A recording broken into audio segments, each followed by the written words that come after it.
He started checking the hallway at night. After the funeral, the house felt too quiet and too full.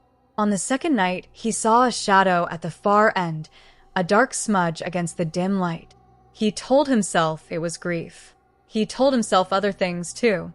They had been brothers the way storms are brothers, loud and familiar and capable of sudden cruelty. They broke things and spoke sharp words and pretended the silence that followed was nothing. When his brother died, the house kept him like a stone keeps its shape.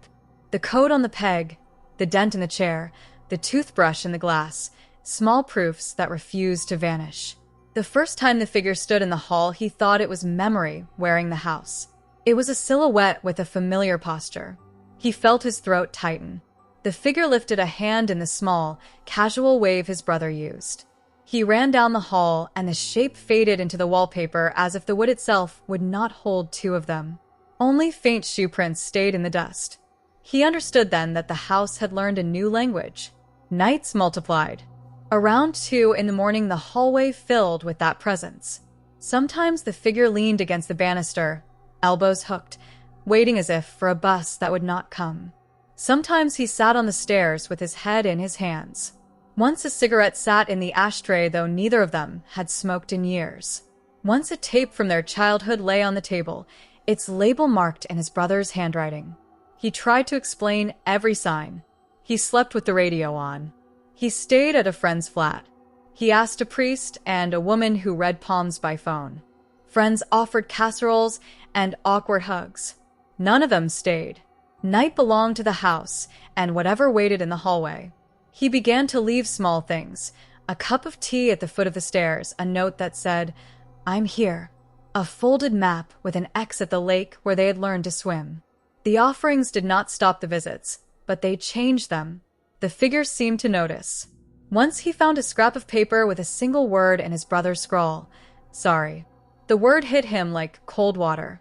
That word opened a sore he had kept bandaged for years. He remembered the small things he had never said, the nights he had left, the money he had taken, the insults he kept as armor. The ring their mother had worn vanished the summer their fights turned loud. Fingers had pointed. Months had held a silence, so thick it became its own thing. One night the presence came differently. The figure stood in the bedroom doorway with a face that carried an age he had not seen before.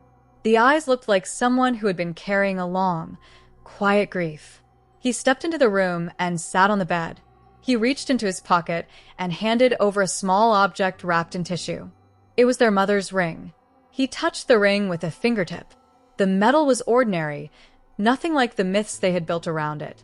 The ring's return felt like the unhooking of an old weight.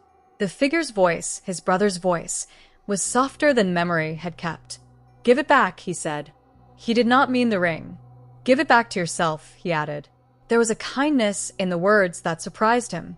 You held the scores for so long. He had used blame like armor. In that slow room, he let the armor rust. He said the things he had been too proud to say when his brother was loud and careless and very alive. He whispered apologies into the pillow. The brother listened without the fierce hunger of accusation. After that, the hallway changed shape. The visits continued, but they felt less like hauntings and more like meetings. Sometimes he would wake and find the figure reading along with him. Sometimes his brother would tilt his head at a sentence and grin at the rhythm of a line. The presence began to sit in quieter corners and left small, human traces, a folded map, a coffee stain on the banister where his brother used to rest his elbow. People noticed him looking less hollow. He painted the hallway a soft blue. He called his mother and said small, gentle things. He told her he was sorry for the sharp words, for the times he had left. Each apology opened a little door. The last time the brother came, he did not stand in the hall. He left a folded note on the table. It read in his brother's quick scrawl, "Keep the light." He placed the note with the ring. For the first time since the funeral, he slept through until morning. He never learned the exact nature of the presence. Was it grief wearing his brother's shape? A memory that learned to move? The questions mattered less. The hallway ceased to be a place of accusation and became a room of memory. He still checks it sometimes. He leaves the light on some nights, not out of fear, but because it feels right to see the walls that held them both. When the rain presses against the window and the house settles, he stands in the doorway and says, "Good night."